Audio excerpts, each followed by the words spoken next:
Headbangers Ball, Operation Rock and Roll Special from Dallas, Texas, and I'm joined by a band that could be called, in fact, a local band. It's Dangerous Toys from Austin, but in fact Austin is 4 hours drive from here, isn't it? It is. Correct. It's a little far away, but I guess it's local. So you've got all your family and friends in the audience? Yeah, some drove up for the show, and some drove. We played Houston last night. Some were there last night as well.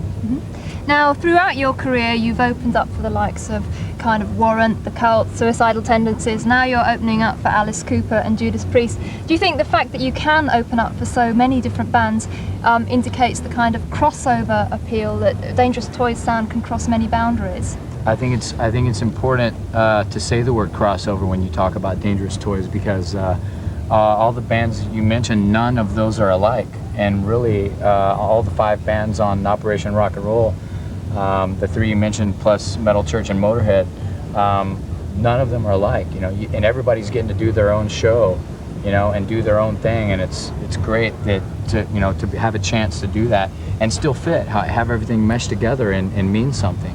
That's the cool thing about this tour as well, that all these bands are different. Every time a new band changes, the scheme of the band changes. Toys are different from Metal Church, are different from Motorhead, so that's kind of makes this tour cool as well. Great. Now I want to talk to you a little bit about your new album, Hellacious Acres. Okay. Now the title of the album is Hellacious Acres. There isn't actually a song on the album under that title, but I kind of felt that that portrayed a kind of fun sense of humour, but also with this kind of wicked, darker side to things. Is that also with the clown logo as well? Was that what you were trying to achieve? It sounds like you're describing our band immaculately. You did well. Hellacious Acres is it actually is a song from a movie soundtrack that came out in the 70s called A Star Is Born. It had Christopherson and Streisand in it. We just lifted the title. Yeah, we just stole the title, kind of, and actually the real lyric in the actual song had to do with an eerie, abandoned amusement park as a fun fair, carnival kind of a thing with rides, and the freak show characters were like Lizzie Borden and Jack the Ripper and things like that. So it was perfect for Dangerous Toys because it was wicked and wild and fun, but dark and eerie all at the same time, which is what I think our music says. It's the crossover thing. It's like toys are not supposed to be dangerous. So it really ties in. We've just been lucky that we kind of throw a bunch of stuff in a blender and mix it up together, and it comes out Dangerous Toys. We've been really lucky. I love the new record. We have a lot of fun with the new songs on stage, and it's definitely hellacious.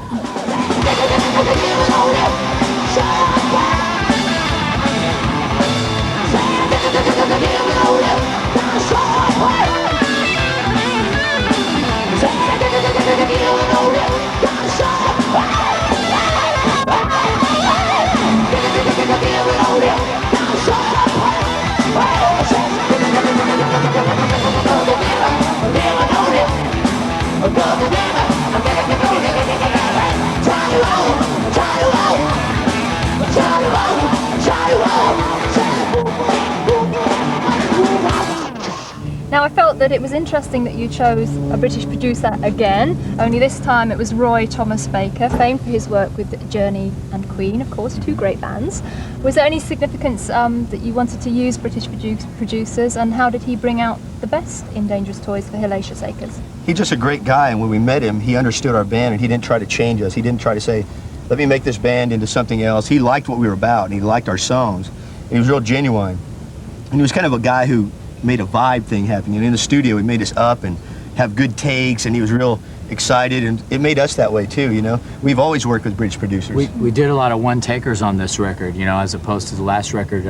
Max worked us really hard, but I'm glad he did because we learned a lot about it. And this time I think we were a little bit more ready for it, and we were ready to do more of a live thing in the studio. For instance, we only took 3 days to do the basic tracks. All the guitars and drums and bass were all live. And that always makes a good feel on a record when you do that. Excellent, cut the tracks live. It made it's it excellent. And the click track, when you get into the song, the time and everything is like real. It's like we just got together and put it together. Everybody kept saying, "Oh, are you going to sound like Queen? Or are you going to sound like Journey?" No, nothing like that. He had a separate vision for us. Producer has nothing to do with your band unless he wrote the song. Now, of course, you also chose to cover Bad Company's Feel Like Making Love. Of course, a great traditional British rock song, but with a hint of blues roots. Is that an indication of where you're coming from? Kind of, yeah. We've always been like Bad Company. Paul Rodgers is probably one of the best singers of all times, and we're influenced by them a little bit. There's a little bit of that in all of us, I think, you know. It was kind of a scary thing because, you know, I mean, that's a classic rock song, classic British rock song, like you said, and we were a bit scared of it at first because, you know, you don't want to ruin such a great thing, and it's like, you know, it's almost like a crypt, you know, that you shouldn't ever open or something, and we were very scared at first about it, but we felt good when we played it, so we just recorded felt it. good when we did it. So yeah, that's why we did it. So we did it. Put it this way, no one wanted us to do it, and that's why we did it. We bucked you know the record company on this one. Actually, Roy Thomas Baker heard us playing it. We were jamming to it one day, and Just Roy goes, in rehearsals, "God, that was brilliant. you know? Do that again." So we played it a couple times, and he liked it, and we decided to go with it because it felt so good to us.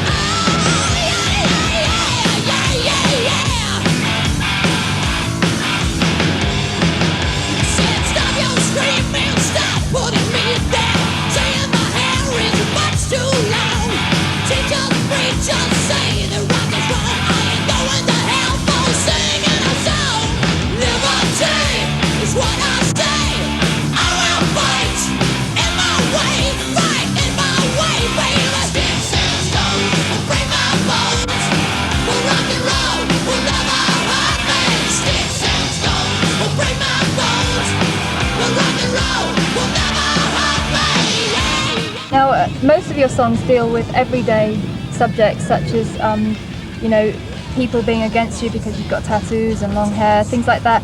Is it important to you that your fans are able to relate to you on kind of a street level? Yeah, we're a street level band. That's what we're all about. We're a people's band. You know, we're not saving the world or anything. We're not about, you know, issues and politics like a lot of bands are on purpose. You know, we're about having fun and about regular life. We're all about regular people. We write songs, you know, we write lyrics and songs that that people can relate to, that we know about. You know, I'm not going to go, well, let's see, I want to write a song about this, so I'll go to the library and get information. No, that's wrong. You know, you should always write about stuff that you know about, therefore it's real. When you're on stage, you feel it and you mean it. You know, it's not contrived at all. So, and that's important to Dangerous Toys. And of course, it also boils down to the fact that you're fans of music yourselves, aren't you? You seem to be very down to earth, and you love all the same bands that you grew up with. We're just as happy. We're just as happy in the crowd as we are on the stage. We can go both ways. And in fact, on this tour, Operation Rock and Roll, after we play, we watch all the other bands. It's great to just sit there and watch these guys, you know, for free. Now, on the first album, you gained a reputation for being a little bit sexy. You can't get much sexier than sporting a Woody. And also on this album, there are some songs about sex. But I'd like to ask you, how do you justify writing about women in a slightly degrading fashion? I don't think it's degrading at all. I think this, like prime example, Gimme No Lip, it definitely goes both ways. A lot of people take it a lot of different ways. For everyone's information, I didn't write the lyrics. I didn't write the lyrics.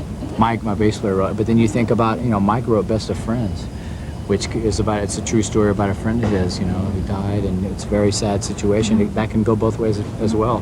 The song really, it's not really what you say, it's what you mean, and if people read between the lines, I think that they're going to see that, you know. We're not sexist, and we always try to dispel that rumor. Like sporting a Woody, girls can sport a Woody. It's about being excited as well. She likes it on top, you know, it's not about... I know, but what about, you know, Sugar, Leather and the Nail? That's just a kind of, that's the humor in toys, you know? It's a light bondage thing. I mean, everybody likes to have at least one arm tied down. Even if you won't admit it, you know you really do. Just make it, it's about making life interesting. It's not degrading anyone. Yeah, girls are our life. We're not degrading girls at all. Yeah, why would we degrade something we love?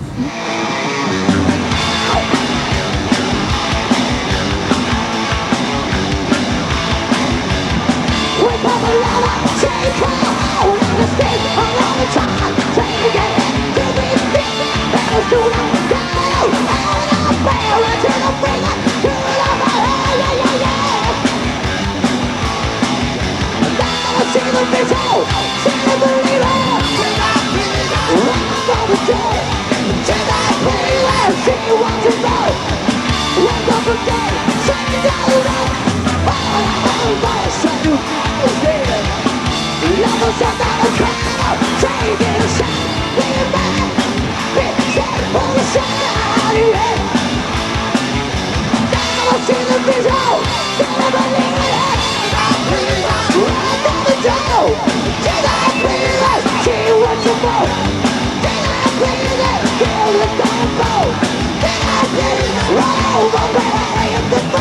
can I just ask you, to finish on, what are your plans for returning to Europe? I know you were over with Faster Pussycat last year, so... That was a lot of fun when we went there. We hope you all have us back. If you guys write enough letters and holler, scream loud enough, we'll come back. We want to come back, and I think we have plans to come back in the fall again, maybe around the same time of year.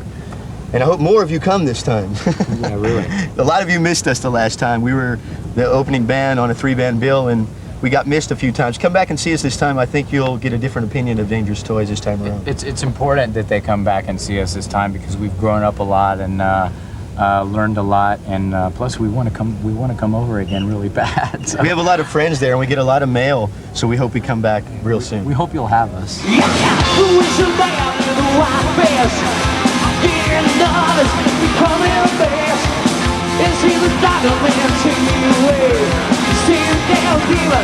Yesterday, waking up the virtually impossible. Something in the story won't let me out. You know I'm thinking, I'm feeling sick. Guess I'm gonna need a vodka quick. Mama fast and whiskey on the top rail. Somebody got caught up in my dream. My sister already coming from my neck, scaring me. She right in front of me. And I'm not because like being scared, and I wish you all were there.